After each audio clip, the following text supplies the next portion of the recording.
잘 오셨습니다. 사랑합니다. 축복합니다. 잘 오셨습니다. 감사합니다. 예.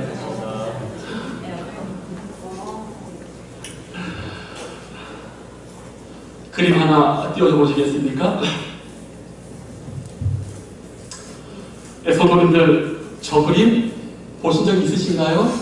네. 아주 유명한 그림이에요. 문 밖에서 두드리는 예수님의 모습을 잘 보여준 그림인데, 이 그림의 배경이 되는 말씀이요, 바로 오늘 우리 이 3장 20절의 말씀이에요. 볼지어다 내가 문 밖에 서서 두드리노니 누구든지 내 음성을 듣고 문을 열면 내가 그에게로 들어가 그와 더불어 먹고 그는 나와 더불어 먹으리라. 이 말씀의 배경이 바로 오늘 방금 보여준 말씀입니다. 요한계시록에는 임박한 예수님의 심판을 앞둔 말세의 교회들을 7가지 교회의 유형으로 나눠요. 그런데 오늘 이 말씀의 대상이 되는 이 라오디게아 교회는 7번째 마지막으로 언급되면서 유일하게 하나님으로부터 칭찬이 없고 책망만 있는 교회였어요. 나머지 에베소, 샤데, 빌라델비아 이런 교회들은 칭찬도 있고 책망도 있고, 어느 교회는 책망은 없고 칭찬만 있고 그런 교회가 있어요. 그런데 이 라오디게아 교회만큼은 유일하게 칭찬이 하나도 없는 교회였어요. 그리고 또 이 교회에 대해서는 너를 토하여 버리리라 라는 이 무시무시한 말씀까지 있어서 가뜩이나 어려운 이 요한계시록인데, 이 말씀이 또 공포스럽게 느껴지는 겁니다. 이런 이 라오디게아 교회의 특징이 우리에게 호기심을 불러일으키지만, 오늘 제가 이 교회에 대한 말씀을 전하려고 하는 것은 다른 의도와 열망이 있습니다. 유일하게 칭찬은 하나도 없고 주로만 책망만 있는 이 교회에 대한 예수님의 말씀은 역설적으로 반대로 말하자면 오히려 큰 관심과 애정과 기대를 반영하는 모습입니다. 성도님들 알다시피 사랑과 관심이 있기 때문에 책망이 있는 겁니다. 하나님의 사랑과 관심이 사라져버린 인간에게는 책망도 없어요. 이걸 성경 로마서는 아주 무시무시하게 어떻게 얘기를 하느냐? 내버려 두십니다. 내버려 두십니다. 많은 사람들이 그래요. 하나님 앞에 저주받은 인간의 모습이 뭐 병들고, 맞아요. 근데 신학적으로 성경적으로 성경을 말하니까 내버려 두는 거예요. 하나님의 은총을 거듭하고 그에게 더 이상 어떤 징계도 가하지 않습니다. 내버려 두는 거예요. 그런데 반대로 책망하는 것은 사랑의 반전이에요. 그래서 19절에 물은 내가 사랑하는 자를 책망하여 징계한다. 정확한 말씀이에요. 그러니까 이 라오디게아 교회가 책망과 징계만 있다는 것은 이 교회에 대한 하나님의 사랑과 애정과 기대가 엄청 많다는 겁니다. 오늘 저는 이런 이해 속에서 이 라오디게아 교회를 향한 예수님의 말씀을 살펴보면서 예수님의 애정 어린 책망이 무엇이고, 이 책망을 통해서 이 마지막 말세에 하나님께서 이 전세계 교회와 우리 교회에 기대하시는 하나님의 기대가 무엇인지 한번 말씀드리려고 합니다. 자, 우리가 먼저 주목할 것이 있어요. 예수님께서 이 교회에 대하여 책망하시는 것은 딱 한 가지입니다. 바로 15절과 16절 우리가 잘 아는 말씀이에요. 우리 15절 다 같이 한번 읽어볼까요? 시작! 내가 내 행위를 아노니 내가 차지도 아니하고 뜨겁지도 아니하도다. 내가 차든지 뜨겁든지 하기를 원하노라. 네, 예수님이 이 라오디게아 교회의 상태에 가장 불만과 책망하는 것은 너희들 미지근하다는 거예요. 너희들 미지근하다는 거예요. 그런데 우리가 자주 이 말씀 오해합니다. 보통 이 말씀을 어떻게 이해하냐면, 이 말씀은 신앙의 뜨거움을 회복하라는 예수님의 말씀입니다. 19절 봐라. 그러므로 내가 열심을 내라 하지 않았느냐? 하나님은 우리가 신앙의 열정을 불태워서 식은 신앙, 미지근한 신앙을 원치 않고 불타오르는 정면적인 신앙을 원한다. 이렇게 다들 생각합니다. 과연 그럴까요? 반은 맞고 반은 틀려요. 말씀 잘 읽어보세요. 16절. 뜨겁지도 아니하고 차지도 아니하다. 15절. 내가 차든지 뜨겁든지 하라. 뭔 말이에요? 차도 되고 뜨거워도 돼. 둘 중에 하나면 돼요. 문제는 미지근한 거예요. 우리는 전부 다 뜨거운 쪽에 가 있는데 성경을 정확하게 보셔요. 차가워도 상관없고 물은 뜨거워도 상관없어요. 왜? 뜨거운 물 주로 뭐 하셨습니까? 자취생들은 가장 많이 하는 거 라면 끓여 먹을 때 찬물로 먹어봐요. 느끼해서 불어 터져서 못 먹어요. 뜨거운 물은요 한약 따시는데 차 우려내는 데 목욕할 때 살균할 때 요긴하게 쓰여요. 찬물은요 시원하고 우리가 먹는 각종 과일 주스나 드링크 이거 할 때 이 청량감을 줍니다. 그런데요 미지근한 물이 입속에 딱 들어가죠 불쾌해요. 바로 이겁니다. 그래서 사람들이 뱉어버려요. 또요 미지근한 물은요 대단히 위험해요. 썩은 물 마시면 그 약이 없다고 할 정도잖아요. 썩은 물 먹으면 폐혈증이 일어나요. 혈액이 썩어버리면 폐혈증인데 혈액이 썩어버리면 이거 안 돼요. 미지근한 물은 이 상온에서 아주 잘 상해요. 그렇기 때문에 이 미지근한 물은 마치 소금이 맛을 잃어버린 것과 똑같아서 그런 취급을 받습니다. 소금이 맛 잃어버리잖아요. 미지근한 물은 사람 입에 들어갔을 때 다 토해내버려요. 이 당시 라오디게아에서 나는 물이 석회수가 많아가지고 먹지를 못했어요. 그렇다면 이 라오디게아 교회의 성도를 차지도 않고 덥지도 않다고 하는 이 미지근한 것을 지금 무엇을 말하는 것일까? 물이 물의 가치와 효용성과 유용함을 잃어버린 것처럼 이것은 교회의 영적인 무능을 말하는 거예요. 교회 성도가 어떤 능력, 어떤 효용성을 가지고 이 세상에서 발휘해야 되는데 성도와 교회가 교회의 능력을 상실하여 그냥 가만히 있어버리는 거예요. 하나님은 왜 이 교회와 성도에게 영적 능력을 주셨습니까? 이 세상을 치유하고 불을 밝히고 영광을 드러내고 진리의 말씀에 기초해서 복음을 전하는 이런 교회밖에 안 돼요. 예수님이 너희는 세상의 소금이다 세상의 빛이다 왜 그렇게 한 줄 아십니까? 이 세상이 썩어가는데 그 썩지 않을 세상을 막는 것은 교회와 성도의 호흡 역할밖에 없다는 거예요. 모든 사람들이 진리를 못 찾아서 어두운데 그 진리를 밝혀줄 것은 교회와 성도가 예수의 말씀의 능력으로 비춰야 되는데 이걸 교회와 성도가 못해버리면 이 세상은 희망이 없다는 거예요. 그런데 라오디게아 교회가 이런 능력을 지금 잃어버린 거예요. 이 라오디게아 도시가 물 부족에 시달린 도시였지 않습니까? 그런데 참 재밌는 게요. 이 도시가요. 뭐 하나 부족한 게 없는데 물을 마시지 못하는 거예요. 그래서 어떻게 그 어려움을 이겨냈냐면은 이 라오디게아 도시 양쪽에 골로새 도시와 히에라폴리스라는 도시가 있어요. 골로새도 아시죠? 골로새 도시에 있는 교회예요. 거기에다가 수로를 연결했어요. 그리고 히에라폴리스에도 수로를 연결해가지고 물을 뿌려 먹었습니다. 골로새 도시에서 물은 아주 시원하고 찬 물이에요. 그런데 히에라폴리스에서 나오는 물은 거기가 온천 지역이라 물이 뜨거워요. 자, 그런데 이 양쪽 도시에서 수로를 건설해서 물을 쫙 당기는데 시작은 한쪽은 차고 한쪽은 뜨거운데 수로를 건너오면서 마침 이 라오디게아 도시에 딱 오면 시원한 물은 데워져가지고 미지근해지고 뜨거운 펄펄 끓는 온천수 물은 식어버리는 거예요. 그래서 이 말씀을 딱 전했을 때 이 라오디게아 이 교회 사람들은 정확하게 이게 뭐 말하는지 정확하게 알고 있는 거예요. 성도님들, 신앙은요 긍정적인 차가움과 긍정적인 뜨거움의 두 가지 영역이 동시에 존재합니다. 차가움은요 구약 성경에서는 자기 억제, 신중한 사람을 이야기할 때 이 차갑다는 단어를 써요. 그리고 자기 영혼에 대해서 날카롭고 비판적인 성찰로 냉철하다고 할 때 이 차다는 표현을 써요.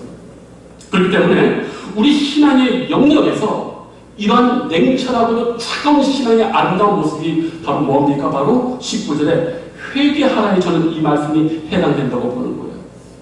방방 뛰는 사람은 회개 못 이루어요. 그러나 하나님 앞에 자신의 영혼의 폐부를 열고 면밀하게 진지하게 냉철하게 자기 영혼을 바라보는 사람은 이 신앙의 차가움을 회개에 이룰 수가 있어요. 반대로 이 뜨거움이 있어요. 뜨거운데요. 구약 성경에서는 하나님을 지지하고 하나님의 전적으로 우호적인 그 신앙의 상태를 뜨겁다고 표현을 해요. 바로 이러한 의미에서 19절의 말씀, 그러므로 내가 열심을 내라, 이 말씀이 바로 신앙의 뜨거움에 해당되는 것이에요. 뜨거움과 차가움의 영역 둘 다 우리에게 필요합니다. 한쪽이 극단적으로 가버리면 문제가 생기게 되는 거예요. 우리 모두는요, 자기를 과대 포장하고 생각 이상으로 좋게 생각합니다. 그러한 우리에게는 냉철한 신앙의 차가움이 필요해요. 다른 사람의 말을 들을 필요가 있어요. 그것을 굳이지 않습니다. 그러한 회개 가운데 하나님의 은혜가 필요하기 때문에 하나님의 은혜 앞에 담대히 나아갈 때 하나님의 성령이 우리를 다시금 뜨겁게 하는 거예요. 어느 것 하나 버릴 수가 없는 거예요. 성도님들, 저는 정말 우리 예수님께서 이 라오디게아 교회가 하는 차갑든지 뜨겁든지 하나 최소한 하나 이상을 해야 돼요. 어중을 하면 안 돼요. 제일 문제인 사람이 먼저 압니까? 어중한 사람이에요. 물에 물 탔듯 술에 술 탔듯. 이런 사람은 회색 분자예요. 신앙에는 중간지대가 없습니다. 그러나 중간지대만큼 아주 위험한 영혼이 없어요. 우리는요, 뜨겁든지 차갑든지 신앙의 양면을 정말 회복하기를 주님의 이름으로 축복합니다. 자, 이제 두 번째로 살펴볼 것이 있어요. 오늘 성경을 놀랍게도요, 그렇다면 교회와 성도의 신앙이 미지근하고 문제가 있을 때 그걸 어떻게 알 수 있는가? 증상이 있다는 거예요. 예수님 그 증상을 정확하게 말씀하고 있습니다. 영적으로 병들어 능력을 잃어버린 교회와 성도에게는 어떤 증상이 드러난대요. 그 말씀이 바로 17절 말씀이에요. 다 같이 한번 읽어볼까요? 시작! 내가 말하기를 나는 부자라 부요하여 부족한 것이 없다. 여기까지. 성도님들, 이러한 사람들이 자주 내뱉는 말이 있어요. 나는 부자라, 나는 부족한 것이 없다. 나는 부족한 것이 없다는 거예요. 나는 부족한 것이 없다. 성경에 보면 부족함이 없는 것이 딱 유명한 구절이 있어요. 여호와는 나의 목자시니 내가 부족함이 없다. 이렇게 고백해야 되는데 이 사람들은 나는 부자여서 부족함이 없다. 정확하게 문제가 나오는 거예요. 사실요, 이 라오디게아 교회가 신약 성경의 교회를 볼 때 제일 큰 부자일 확률이 많아요, 도시가. 왜? 주 2세기에 이 라오디게아 도시 근처에 지진이 일어났습니다. 박살이 납니다. 그러니까 당시 로마 중앙 지역에서 도시를 재건하라고 중앙 지역에서 구제금을 많이 줬어요. 그런데 유일하게 지진을 맞은 모든 도시 가운데 유일하게 그 중앙 로마에서 주는 돈을 거절한 도시가 이 라오디게아 도시였어요. 왜? 돈이 많거든. 당신들 돈 안 받아도 우리 이익 재건한다고. 그러니까 신약 성경을 봤을 때 최고로 부유하고 교회를 말하면 교회 예산이 한 100억 1000억 돼가지고 담임 목사가 금식하고 기도할 필요가 없는 교회. 워낙 잘 사니까, 워낙 잘 돌아가니까 걱정 근심이 없는 교회. 그런데 여기 성도들도 똑같은 말을 하는 거예요. 나는 부자여서 부족한 것이 없다. 여호와께서 나의 목자에서 부족한 게 없는 게 아니라 내가 돈이 많고 부유해서 부족함이 없다는 거예요. 그런데 우리 예수님께서 그들에게 말합니다. 볼까? 우리 예수님이 어떤 눈으로 보신 줄 아세요? 영적 엑스레이로 딱 봐요. 자, 이 교회가 아주 다들 부티가 나고 잘 먹고 좋은 영양제 먹고 삼시세끼 요즘 그 유명한 거 오마카세라고 있어요. 오마카세. 아시는 분 아실 거예요. 맨날 그걸 먹는 거예요. 얼굴은 윤기가 나고 옷도 예쁘고 친하겠어요. 그러나 예수의 영적 엑스레이를 딱 보니까 성경에 뭐라고 나옵니까? 공고하고 가련하고 가난하고 눈 멀고 벌거벗게 싹 보이는 거예요. 이겁니다. 성도님들, 저는 이 말씀을 이렇게 보면 그런 생각이 한번 들었어요. 우리가 병 중에 최고로 나쁜 병이 어떤 병이 있을까요? 병 중에 나쁜 병. 비만? 여성들은 이 비만에 대해서 좀 목숨을 걸고 있는데 우리 가운데도 회복되신 분이 있지만 암은 정말 무섭고 단단해요. 그런데요, 제가 아는 한 암 중에 아주 나쁜 암은 뭐냐? 자각 증상이 죽기 직전에 나타나는 암들이 있어요. 대표적인 게 간암이에요. 간의 90%가 망가질 때까지 자각 증상이 없대요. 피를 토하는 순간 90% 이상이 망가지고 얼마 못 가 죽습니다. 각혈이에요. 저는 그런 분을 봤어요. 교회에 하나님한테 오신 분 봤어요. 정말. 그런데 바로 이거예요. 이 사람들은 이 지경 올 때까지 자기 건강하다고 큰 소리 치는 거예요. 지금 라오디게아 교회 성도들의 모습이 이거예요. 헐벗고 굶주리고 가난하고 벌거벗었고 눈도 멀었는데 자기는 문제없다는 거예요. 마침 시한폭탄을 가진 암 환자가 곧 터지는 암을 안고도 나는 건강하다고 큰 소리 치는 거 똑같은 거예요. 이들에게 뭐가 문제입니까? 영적인 감각이 없는 거예요. 눈에 보이고 먹고 마시고 즐기는 것으로 문제없다고 하는 걸 천만의 말씀. 오늘 한국교회, 전 세계 교회가 그렇지 않아요? 오늘 교회는요, 역사상 가장 잘 살아요. 얼마나 잘 사는지 몰라요. 우리 한국 분들이 얼마나 잘 먹고 얼굴들이 동안인 줄 아세요? 너무너무 놀라워요. 제가 시골에서 50대 되신 여자분들 보면 무슨 머리가 휘끗휘끗 할머니가 됐어요. 지금 50대는 너무너무 예뻐요. 젊고. 우리가 지금 얼마나 부유한 시대에 사는지 모릅니다. 그런데 이거 조심해야 됩니다. 축복받았다, 잘 산다라고 할 때가 제일 위험할 수가 있어요. 그때 우리가 내 영혼은 썩어지고 문제가 있음에도 불구하고 아무 문제 없다고 우리 스스로 넉넉고 있을 때가 바로 이 모습이라는 사실이에요. 그래서 우리는요, 기억하셔야 돼요. 우리가 힘들고 어려운 주님 붙듭니다. 그러나 막상 문제가 해결되고 잘 살고 평안하면 하나님 안 붙들어요. 그때가 사실 제일 무서운 거예요. 그때 우리가 망가지기 시작하는 거예요. 라오디게아 교회가 지금 이 모습입니다. 너무너무 자랑스러운 왜 우리 교회는 좋은 도시에 살고 유력한 자들이 많고 어느 누구에게 손을 빌리지 않는 재정적으로 아주 규모가 있어요. 이게 자랑이었어요. 그러나 우리 예수님을 딱 보니까 얘들이 장난이 아닌 거예요. 헐벗고 굶주리고 가난하고 벌거벗은 다른 성도님들, 나는 문제없다, 나는 잘하고 있다, 그런 말 함부로 하지 마세요. 우리는 언제나 주님의 은 안에서 갈급해야 돼요. 우리는 언제나 주님 없이는 못 산다고 고백하셔야 돼요. 이 마음이 없어지는 순간 이것이야말로 우리가 가장 불쌍한 모습인 걸 기억하셔야 됩니다. 오늘 이 라오디게아 교인들의 이 자랑스러운 말, 나는 부자가 부족하여 부족한 것이 없다. 주여, 여호와가 나의 목자에서 부족한 것이 없다라는 이 진술에 어떤 모습은 이것이 교체된다면 그것이야말로 우리가 가장 불쌍한 모습인 것입니다. 이것이 바로 병든교회, 영적 능력을 상실한 성도와 교회들이 자주 입으로 떠벌렸던 교만하고 오만한 말씀들이에요. 성도님들 부족하지요? 저는요, 요즘도 참 감사한 게 뭐냐면 세상에 성경 말씀을 읽으면 읽을수록 이 말씀 안에서 쏟아지는 도화가 너무 많아요. 요즘은 뭐 다른 책 읽을 시간이 없어요. 말씀이 너무 깊이가 있어서. 그리고 그 말씀의 깊이를 깨달으면 뭔 생각인 줄 아십니까? 내가 왜 이렇게 모르는 게 많을까? 내가 왜 이렇게 부족한 게 많을까? 그런 생각이 들어요. 책 한 권 읽는 사람이 제일 무서워요.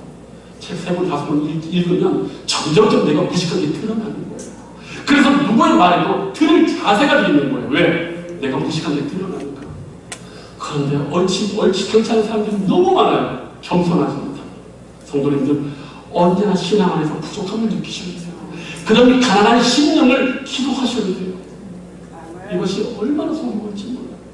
자, 그렇다면 이것이 문제에서 이것이 무능력의 요건이라면 이것을 처방받아서 능력을 회복하는 그 예수의 뭡니까? 처방이 지금 18절에 다시 나옵니다. 이제는 우리가 이 라오디게아의 무능력을 치유하시는 우리 예수님의 3가지 처방을 한번 볼 거예요. 그렇다면 이 처방대로만 한다면 하나님의 능력 있는 교회가 됩니다. 우리의 능력을 회복하게 되는데 그게 뭔지 한번 볼 거예요. 자, 우리 18절 한번 읽어봅니다. 시작. 내가 너를 권하노니 내게서 불로 연단한 금을 사서 부요하게 하고 흰옷을 사서 입어 벌거벗은 수치를 보이지 않게 하고 안약을 사서 너에게 발라보게 하라. 자, 첫 번째 우리 예수님께서 이 교회에 대해서 어떤 처방을 내리냐 하면 불로 연단한 금을 사서 부요하게 하라 라고 합니다. 이 말씀은 지금 여기 17절에 너의 곤고한 것, 가련한 것, 가난한 것, 이 세 가지를 상쇄하는 예수님의 처방이에요. 근데 왜 금을 사라고 했을까? 왜 여기 불로 연단한 금을 사라고 했을까? 성도님들, 성경에서 금은 주로 영적으로 뭘 의미할까요?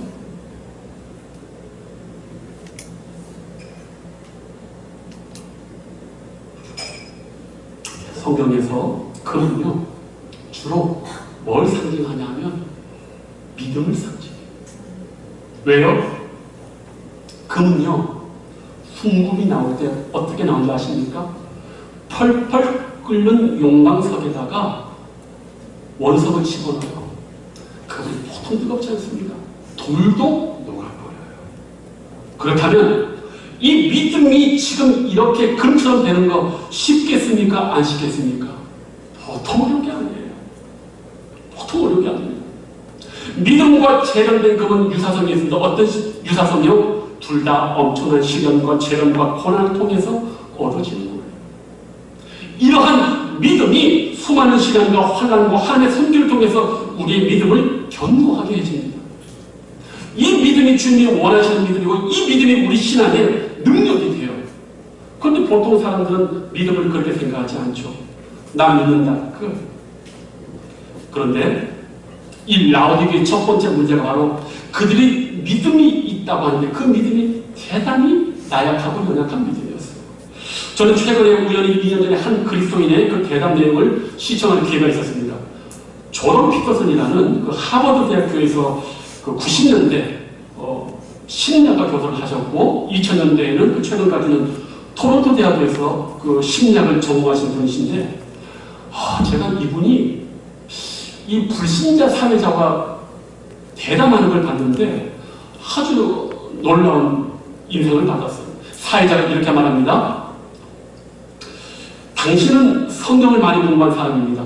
내가 당신에 대해서 좀 알아보면서 궁금한 게 생겼습니다.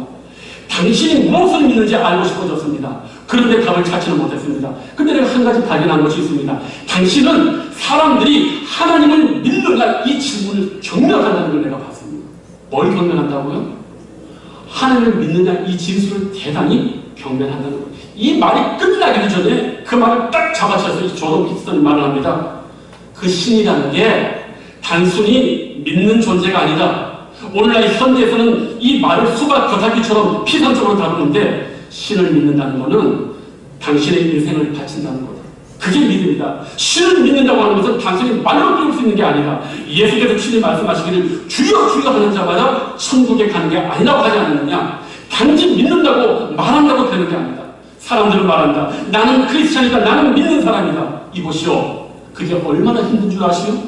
인생에서 가장 힘든 약속을 믿는 거예요. 왜? 십자가 지는 거니까. 진짜로? 당신 십자가 지겠다고? 당신 인생을 거기에 걸겠다고? 그게 지금 믿음을 말하는 것인데 고통스럽고 예수님처럼 부정한 죽음, 배신을 본받는 군중의 배신, 독재자의 지배를 본받는 죽음 이걸 당신이 기꺼이 받아들이겠다는 게 믿음인데 당신 그거 하겠다고? 말하는 거예요. 그러자 사회자가 쫄아요. 신앙의 모습 그것에 몸을 바친다는 게 뭡니까? 당신이 말하는 예수께서 그거 걸어가신 그 사실을 믿는 겁니까? 딱 하니까 이분이 딱 하면서 너가 그걸 똑같이 하겠다고? 그 이분은 믿음을 그냥 이걸 말하는 거야. 예수께서 걸어간 그 인생의 내 전부를 그 십자가를 온몸으로 목숨을 걸고 따르는 것 그걸 믿음이란 말 안 하는 거예요. 저는 우연히 본 이분의 말씀에 대단한 충격을 받았어요. 우리 다 믿는다 말 얼마나 쉽게 합니까? 이분은 그 말은 그렇게 쉽게 하면 안 된다는 거예요. 이 말은 무슨 의미인지. 그렇죠. 초대교회 때나 로마 시대 때 예수를 믿는다는 것은 걸리면 죽는 거예요. 예수님이 십자가에 죽는 걸 그냥 감상해서 믿는 게 아니라 그런 죽음을 내가 받아들이겠다는 거예요. 그게 믿음이라는 그걸 믿는다고 하는 거예요. 그걸 크리스천이라고 하는 거예요. 그러면 믿다 말로 때우지 말라는 거예요. 함부로 쉽게 부르지 말라는 거예요. 그게 얼마나 무서운 약속이고 내 전부를 바치는 건데. 그래서 그분이 이런 얘기를 합니다. 군인들은 이런 걸 잘한다. 믿음이라는 어떤 패턴에 몸을 바치는 것이다. 자발적으로 진행하는 건데 군인들은 이걸 잘한다. 왜? 목숨뿐만 아니라 영혼까지 바치니까. 그런 삶의 태도에 내 자신을 바치는 걸 믿는다라고 하는 거다. 딱 끝나는 거예요.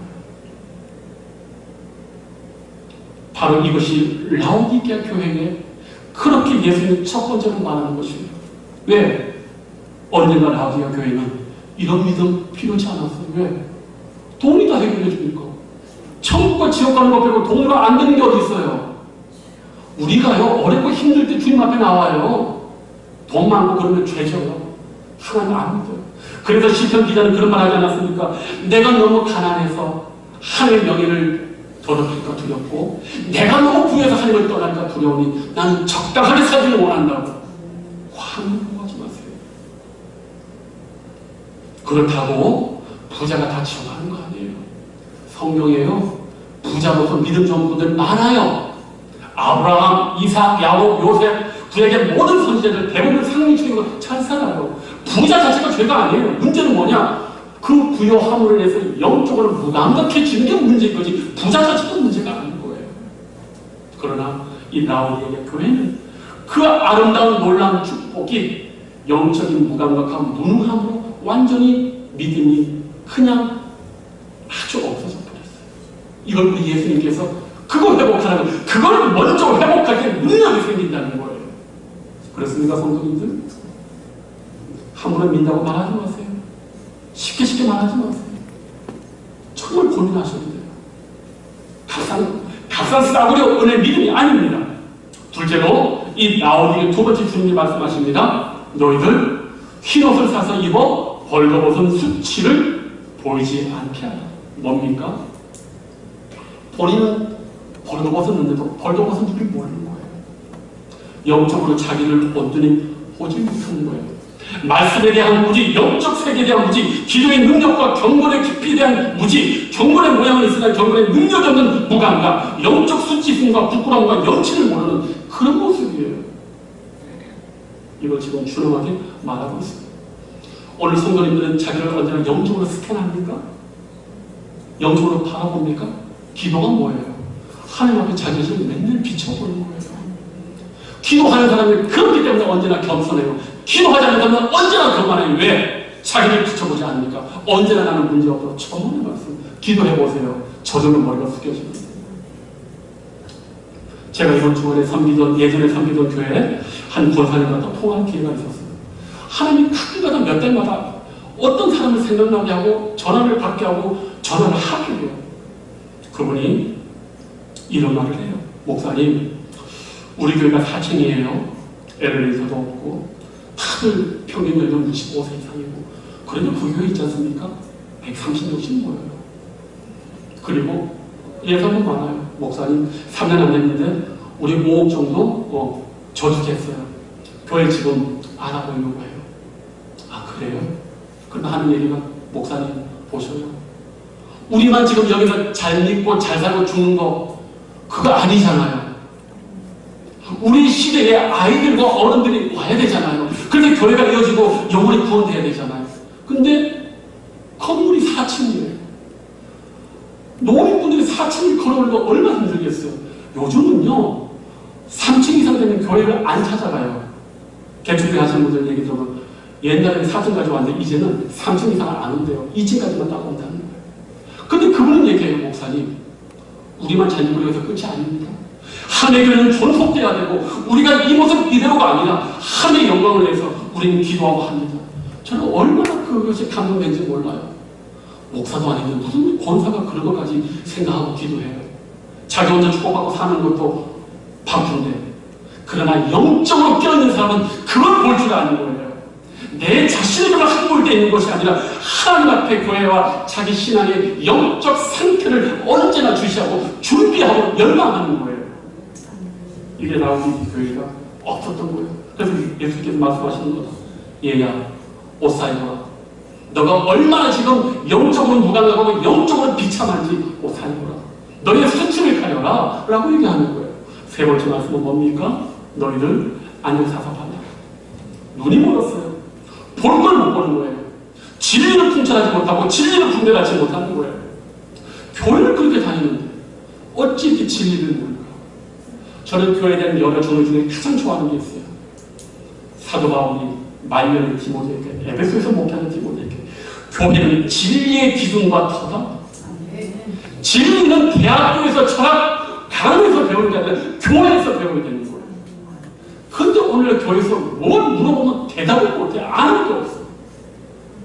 제가 성도들 교수가 되는 얘기가 아니에요. 세상의 문제에 대해서 세상의 문제들은 영적인 답변을 할 줄 알아야 돼요. 당신의 지금 그 문제는 하나님이 필요하다. 당신의 그 문제는 죄로이라는 것이다. 주의 말씀을 이걸 우리 못하잖아요. 말할 수가 없어요. 바로 이거 아닙니까? 영적인 통찰력이 좀 없는 거예요. 똑같은 죄를 받아 저것이 영적으로 무엇인지 모르는 거예요. 다 세상적인 얘기하고 앉아있는 거예요. 라오디게 교회가 바로 그러했다는 사실입니다. 사랑하는 성도님들, 오늘 예수님의 이런 책망은요, 책망이 아니라고 했죠. 그만큼 우리를 사랑하고 기대하는 거예요. 여기 토하여 버린다가 구원이 취소되는 게 아니에요. 그런 무능력한 상태는 필요 없다는 거예요. 지금 여기 이 말씀은 불신자에게 하는 것이 아니라 믿는 우리에게 기대하고 하시는 거예요. 얼마나 감사합니까? 이 책망에서 하나님이 얼마나 이 라오디게아 교회에 대해서 엄청난 기대를 하는 게 느껴집니까? 이 기대를 우리에게 하는 것입니다. 그에게 놀라운 게 있습니다. 뭡니까? 이걸 누구에게 살아? 내게서 살아. 이러한 불의 금과 옷과 안약은 누구에게 있다? 예수 그리스도입니다. 근본적으로 이 교회의 문제는 뭡니까? 여호와는 나의 목자시니 내가 부족함이 없는 게 아니라 그 하나님의 자리에 부요함이 들어가 버린 거예요. 하나님을 주목하지 않는 거예요. 눈만 뜨면 예수 그리스도를 붙잡지 않는 거예요. 천국을 생각하지 않는 거예요. 얼굴에는 다시금 본질로 돌아가야 됩니다. 오직 예수 그 주님 앞에 돌아가서 이 능력을 체험하기를 주님의 이름으로 축복합니다. 기도하겠습니다. 아버지 하나님 감사합니다. 이 마지막 시대에 하나님께서는 우리 교회들을 향하여 차든지 뜨겁든지 하기를 소망하십니다. 능력을 회복하고 주의 영광을 드러내기를 원하십니다. 아버지 하나님 미지근한 우리의 신앙을 다시금 경작하고 돌이키게 하여 주시옵소서. 우리 하반기에 더욱더 전도하고 주님 앞에 머리를 힘쓰고 예배하게 주여 도와주시옵소서. 감사하고 예수님의 이름으로 기도하옵나이다. 아멘.